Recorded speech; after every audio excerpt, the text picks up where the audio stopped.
제2장. 그러므로 그리스도 안에 무슨 권면이나 사랑의 무슨 위로나 성령의 무슨 교제나 긍휼이나 자비가 있거든 마음을 같이하여 같은 사랑을 가지고 뜻을 합하며 한 마음을 품어 아무 일에든지 다툼이나 허용으로 하지 말고 오직 겸손한 마음으로 각각 자기보다 남을 낫게 여기고 각각 자기 일을 돌볼 뿐더러 또한 각각 다른 사람들의 일을 돌보아 나의 기쁨을 충만하게 하라. 너희 안에 이 마음을 품으라. 곧 그리스도 예수의 마음이니 그는 근본 하나님의 본체시나 하나님과 동등됨을 취할 것으로 여기지 아니하시고 오히려 자기를 비워 종의 형체를 가지사 사람들과 같이 되셨고 사람의 모양으로 나타나사 자기를 낮추시고 죽기까지 복종하셨으니 곧 십자가에 죽으심이라. 이러므로 하나님이 그를 지극히 높여 모든 이름 위에 뛰어난 이름을 주사 하늘에 있는 자들과 땅에 있는 자들과 땅 아래에 있는 자들로 모든 무릎을 예수의 이름에 꿇게 하시고 모든 입으로 예수 그리스도를 주라 시인하여 하나님 아버지께 영광을 돌리게 하셨느니라. 주 요절 말씀은 히브리서 12장 2절입니다. 히브리서 12장 2절. 믿음의 주요 또 온전하게 하시는 이인 예수를 바라보자. 그는 그 앞에 있는 기쁨을 위하여 십자가를 참으사 부끄러움을 개의치 아니하시더니 하나님 보좌 우편에 앉으셨느니라. 선포 말씀. 하나님 중심, 교회 중심이 되겠습니다. 예수님을 내 인생의 앞자리에 세우겠습니다. 큰 소리로 3번 선포합니다. 시작. 하나님 중심, 교회 중심이 되겠습니다. 예수님을 내 인생의 앞자리에 세우겠습니다. 하나님 중심, 교회 중심이 되겠습니다. 예수님을 내 인생의 앞자리에 세우겠습니다. 하나님 중심, 교회 중심이 되겠습니다. 예수님을 내 인생의 앞자리에 세우겠습니다. 아멘. 빌립보서 2장 1절에서 11절, 교회 생활에 대한 권면입니다. 빌립보 교회는 루디아라는 여성을 중심으로 세워진 교회였습니다. 그래서인지 교회의 분위기가 참 따뜻하고 손님 대접을 잘했습니다. 하나님과의 관계나 사도 바울과의 관계는 나무랄 데 없이 훌륭했습니다. 그러나 성도들끼리의 관계, 즉 사람 사이의 관계에서는 조금 문제가 있었습니다. 바울은 에바브로디도를 통해서 빌립보 교회의 고민거리를 전해들었습니다. 그것은 교회가 유오디아파와 순두계파로 나뉘어 싸우고 있다는 소식이었습니다. 유오디아와 순두계는 빌립보 교회에서 핵심적인 역할을 했던 2명의 여성 지도자였습니다. 도대체 무엇 때문에 싸웠을까요? 아마 오늘날로 치면 여성교회 회장 같은 직분 문제였을 수도 있습니다. 혹은 교회의 주도권을 놓고 벌어진 질투심 때문이었을지도 모릅니다. 이런 안타까운 상황에서 사도 바울은 하나가 되라고 간곡하게 부탁합니다. 당시 빌립보 교회는 복음을 전하는 열정이 뜨거웠습니다. 바울을 사랑하는 마음도 컸습니다. 하지만 내부적으로 편이 갈라져 싸우는 아픔이 있었습니다. 이에 바울은 성도들이 사랑으로 하나가 되어야 한다고 강조합니다. 1절과 2절을 보면 바울은 그리스도 안에서 마음을 같이하고 뜻을 합하라고 말합니다. 우리가 하나가 되는 방법은 무엇일까요? 바로 예수 그리스도 안에서 사는 것입니다. 바울은 예수님 안에서 사는 삶의 모습을 구체적으로 설명합니다. 서로에게 좋은 말로 권면하는 삶을 살아야 합니다. 사랑으로 서로를 위로해야 합니다. 성령님 안에서 깊은 교제를 나누어야 합니다.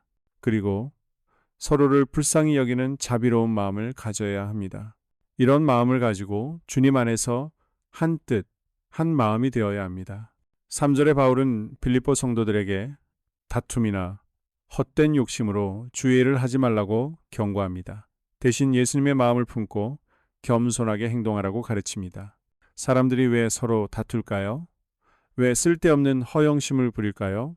바울은 그 이유가 바로 겸손하지 못하기 때문이라고 지적합니다.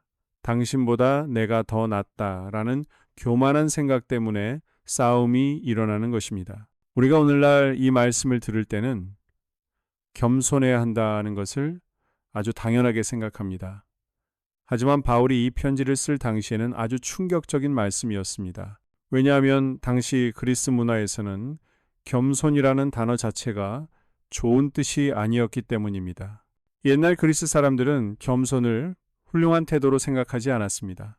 그들은 겸손을 비천하고 소극적이거나 노예들이나 가지는 굴욕적인 태도라고 여겼습니다. 그들은 오직 승리와 성공만을 최고로 쳤습니다. 남보다 앞서고 이기는 것만을 존경했습니다. 이런 태도를 가지면 필연적으로 다툼이 생길 수밖에 없습니다. 그래서 바울은 세상의 방식을 따르지 말고 겸손한 마음으로 하나가 되라고 말합니다. 하나님과 동등하신 예수님께서도 자신을 낮추고 또 낮추셨습니다. 그러므로 예수님을 본받는다는 것은 우리 자신을 계속해서 낮추는 것입니다. 이것이 바로 그리스도인의 삶의 방식입니다.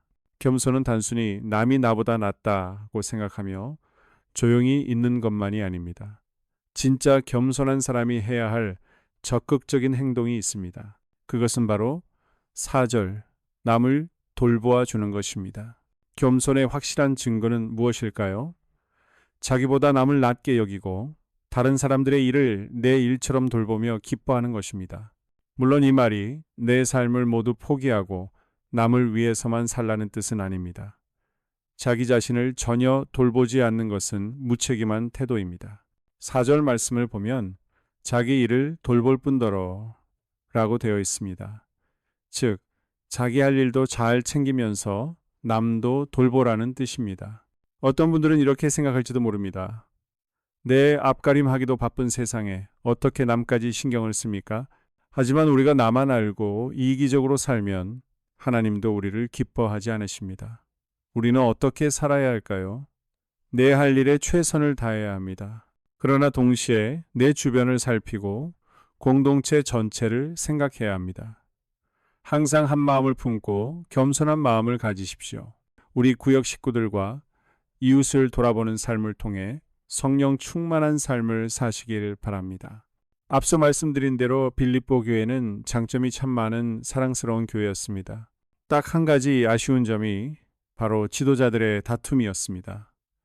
유오디아와 순두계가 서로 미워하고 질투한다는 소식을 듣고 바울은 5절부터 11절까지 처방전을 내립니다. 그것은 바로 예수님의 마음을 품으라는 것입니다. 예수님의 마음은 과연 어떤 마음일까요? 첫째, 자기를 비우는 마음입니다. 6절과 7절을 보십시오. 예수님은 근본적으로 하나님과 똑같은 분이십니다. 하지만 하나님으로서의 권리를 당연하게 여기지 않으셨습니다. 오히려 자기를 비워 종의 모습을 가지셨고 우리와 똑같은 사람이 되셨습니다. 둘째, 끝까지 순종하는 마음입니다. 8절을 보면 예수님은 자기를 낮추시고 죽기까지 복종하셨습니다. 진짜 순종은 좋은 일에만 내하는 것이 아닙니다. 손해보는 일이고 힘든 일이라도 따르는 것이 진짜 순종입니다. 우리는 겸손을 오해할 때가 있습니다. 저는 부족해서 못합니다 라고 말하며 사역을 거부하는 것은 겸손이 아닙니다. 그런 태도는 오히려 또 다른 교만일 수 있습니다. 부족하고 연약하지만 주님을 의지하여 최선을 다해 보겠습니다. 이런 태도가 진짜 순종이고 진짜 겸손입니다. 9절부터 11절을 보면 순종하는 자에게 주시는 축복이 나옵니다. 주님께서 죽기까지 순종하셨기에 하나님께서 주님을 지극히 높여 주셨습니다. 모든 이름 위에 뛰어난 이름을 주셨습니다. 하늘과 땅의 모든 존재가 예수님의 이름 앞에 무릎을 꿇게 하셨습니다. 그리고 모든 입으로 예수님을 주님이라 고백하여 하나님께 영광을 돌리게 하셨습니다. 그러므로 예수님께서 보여주신 겸손과 순종의 본을 따라 나보다 남을 더 귀하게 여기는 성도가 되십시오. 나의 욕심을 비우고 서로를 진심으로 섬길 때 우리 교회는 하나님이 기뻐하시는 아름다운 하나됨을 이루게 될 것입니다. 2026년 한소망교회 공동기도문으로 함께 기도합니다. 1. 우리 교회 부흥을 위해 기도합니다. 우리 교회가 성령의 능력으로 영혼과 육신을 치료하고 생명을 살리는 건강하고 행복한 교회가 되게 하여 주시옵소서. 라마라요처럼 마가다락방처럼 성령 역사가 충만한 교회, 하나님의 영광과 임재가 더 풀어지는 교회가 되게 하여 주시옵소서. 우리 교회를 통해 상처받은 영혼, 방황하는 영혼, 잃어버린 영혼들이 하나님께로 돌아오는 역사가 나타나게 하여 주시옵소서. 성도들이 행복해하는 교회, 만족하는 교회, 소망이 넘치는 교회가 되게 하여 주시옵소서. 단계별 말씀 양육을 통해 믿음의 진보가 나타나게 하시고 그리스도의 일꾼으로 제자로 세워지게 하여 주시옵소서. 교회가 오늘을 넘어 다음 단계로 도약하며 유초등부, 중고등부, 청년부, 각 속회와 부서에 부흥을 부어 주시옵소서. 한소망 성전에서 드려지는 모든 기도가 응답되게 하시고 성전에 들어올 때 기도의 문과 찬양의 입술이 열려지고 성전에 들어오는 모든 이들이 행복해지는 역사가 나타나게 하여 주시옵소서. 교회 권사님, 장로님, 부장 팀장님들이 하나님 나라 신실한 일꾼들로 세워지기를 원합니다. 다른 성도들보다 더 영적으로 탁월하게 하시고 예배, 기도, 말씀, 봉사, 헌신과 믿음의 본이 되는 삶이 되게 하여 주시옵소서. 교회 각 팀에서 자발적으로 사역하게 하시고 팀원들에게 자원하는 마음을 주셔서 기쁨으로 사명 감당하게 하여 주시옵소서. 교회 주변에 좋은 소문이 나는 교회가 되어지기를 원합니다. 남부연회와 한국감리교회의 소망이 되는 교회 되게 하여 주시옵소서.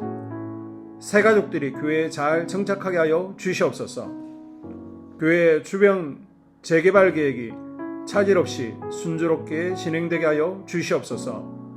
한수망 공동체에 분열의 영이 틈타지 않게 하여 주시옵소서. 이 예배를 위해 기도합니다. 하나님의 임재와 주를 경험하는 예배가 되게 하여 주시옵소서.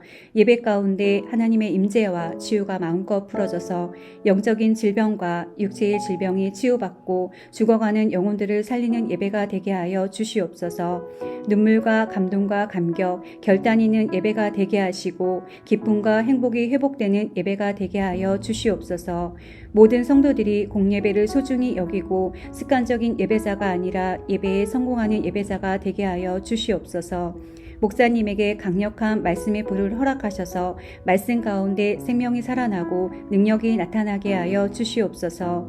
찬양팀에 기름 부으셔서 찬양 가운데 하늘문이 열려지고 결박과 묶임이 풀어지게 하시고 치유와 회복이 일어나게 하여 주시옵소서.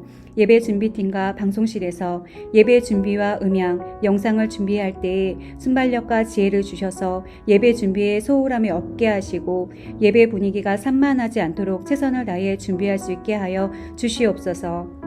한소망교회 유튜브 방송에 기름을 부어주셔서 전도와 교회의 홍보가 있게 하여 주시옵소서. 3. 목사님과 사모님을 위해 기도합니다. 목사님과 사모님에게 영력과 지력과 체력을 더하여 주시옵소서. 목사님과 사모님에게 성령께서 능력과 권능을 더 강하게 덧입혀 주셔서 강력한 성령의 임재와 치유가 풀어지기를 원합니다. 목사님께 모세에게 부어주신 말씀의 불과 엘리야에게 주신 성령의 권능과 능력을 부어 주시옵소서. 모든 성도들이 한 마음으로 담임 목사님의 리더십에 순종하고 협력할 수 있게 하여 주시옵소서. 교회 부흥을 위해 추진하는 계획에 모두가 한 마음으로 동참할 수 있기를 원합니다. 4. 속회와 다음 세대를 위해 기도합니다. 성도들 간의 하나님 나라, 천국 시민다운 성품과 말과 행동을 할 수 있게 하여 주시옵소서. 속회가 초대 예루살렘 공동체처럼 사랑의 가족 공동체, 천국 공동체가 되게 하여 주시옵소서. 본인이 속해 있는 속해 가족들의 기도 제목을 가지고 중보기도 합니다. 우리 속해의 강건의 영, 치유의 영으로 임하여 주시옵소서. 우리 속해에게 열린 문의 축복을 허락하여 주시옵소서. 서로 양보하고 협력하고 한마음이 되게 하여 주시옵소서. 믿음을 갖지 못하게 방해하는 사단 마귀의 대적들로부터 우리 속도원들을 지켜 주시옵소서. 속해 내 영적 아이들이 영적 청년으로, 청년들이 영적 아비로 성숙하길 원합니다. 우리 속해가 더 건강하고 행복한 소그룹 공동체가 되게 하여 주시옵소서. 유초등부, 중고등부 아이들이 하나님을 경외하는 아이, 예배에 성공하는 아이들 되게 하여 주시옵소서. 유치부, 유초등부, 중고등부 아이들에게 명철과 지혜를 허락하시고 사건, 사고, 질병으로부터 지켜 주시옵소서. 특별히 교회 계단, 주차장에서의 사고로부터 막아 주시옵소서. 다음 세대가 하나님을 인생의 왕으로 모실 수 있기를 원합니다. 영적 체험을 주시옵소서. 다음 세대, 젊은이 세대가 활성화되게 하여 주시옵소서. 교사들에게 양들을 사랑하는 마음 주시고 양들을 위해 기도를 쉬는 죄를 범치 않게 하여 주시옵소서. 5. 나 자신과 가족들의 영적 성장을 위해 기도합니다. 주님을 인생의 왕자에 모시고 나의 주인으로 나의 구주로 영접하게 하여 주시옵소서. 더욱 믿음이 성장하여 단단한 음식 먹게 믿음의 진보를 나타나게 하여 주시옵소서. 매일 예배에 성공하게 하시고 예배의 감격을 아는 예배자 되게 하여 주시옵소서. 그리스도의 제자 되게 하시고 나아가 제자 삼게 하여 주시옵소서. 전도 대상자를 위해 기도합니다. 하나님을 만나는 영적 계기를 허락하여 주시옵소서. 날마다 성령으로 충만하여 영적 싸움에서 승리하게 하여 주시옵소서. 우리 심령에 역사하는 가나안 7 족속을 다 몰아내고 하나님의 성전을 내 심령 가운데 완공하게 하여 주시옵소서. 혈기, 분노, 시기, 질투, 교만, 거짓, 게으름, 질병, 정욕, 미움, 원망, 불평의 영은 떠나갈지어다. 수불론과 이사갈의 사명을 잘 감당하게 하시고 사명 안에서 5가지 복, 회복, 물질, 영적 지경의 확대, 인격 성숙과 하나님 가까이 거함을 누리게 하여 주시옵소서. 6. 가정을 위해 기도합니다. 생업을 축복하시고 가정에 평안 감옥을 주시옵소서. 감사의 제목들이 넘쳐나게 하여 주시옵소서. 자녀들을 지혜롭게 하시고 건강 가운데 자라게 하여 주시옵소서. 살아계신 하나님을 경험하게 하여 주시옵소서. 일터에 복을 내려 주시옵소서. 예수 안에서 평안, 기쁨, 건강의 3가지 복을 충만히 누리게 하여 주시옵소서. 이 모든 기도를 모두어 예수님 이름으로 기도드리옵나이다. 아멘.